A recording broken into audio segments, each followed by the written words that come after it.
today you have the Trusteeship Council, the Security Council, the General Assembly. But why still have a Trusteeship Council? There are no more trust territories in the world. The trust territories have already become independent. They have already achieved their independence, their freedom. One of the last is East Timor.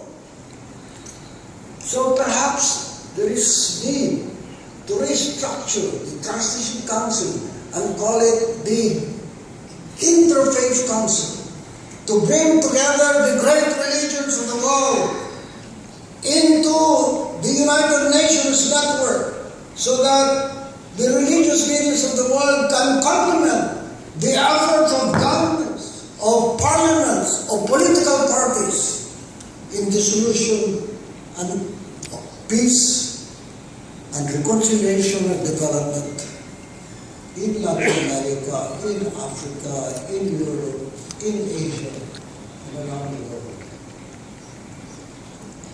I hope Dr. Walsh, Chairman Yang, that as we discuss the various problems of the world,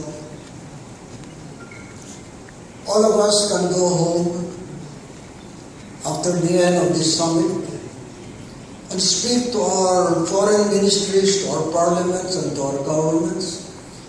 Let us revive our struggle, the launching of the Global Interfaith Council in the United Nations.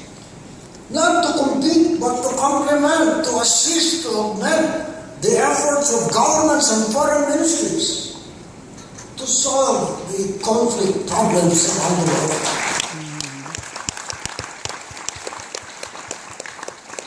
This was Father Moon's dream.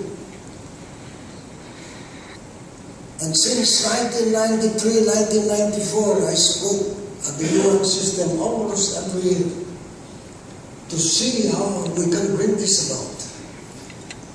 And we discussed this with President Bush and Condoleezza Rice and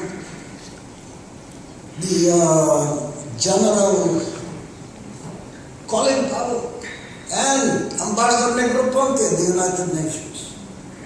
Perhaps Secretary General Ban Ki-moon, Sir Thomas Walsh, we can make a new appeal to him, mobilizing the great leaders who are here, presidents and prime ministers, incumbents who are here, presidents and former prime ministers who are here, leaders of parliament, religious leaders, business leaders who are here.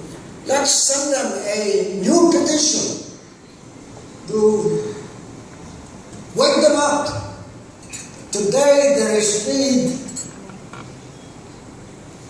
to put together this Interfaith Council of the UN, because the greatest problems and challenges and tragedies and conflicts in the world today are these interreligious conflicts.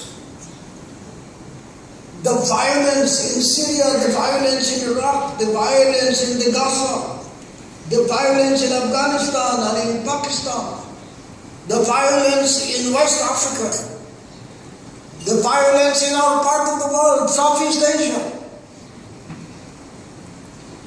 UPF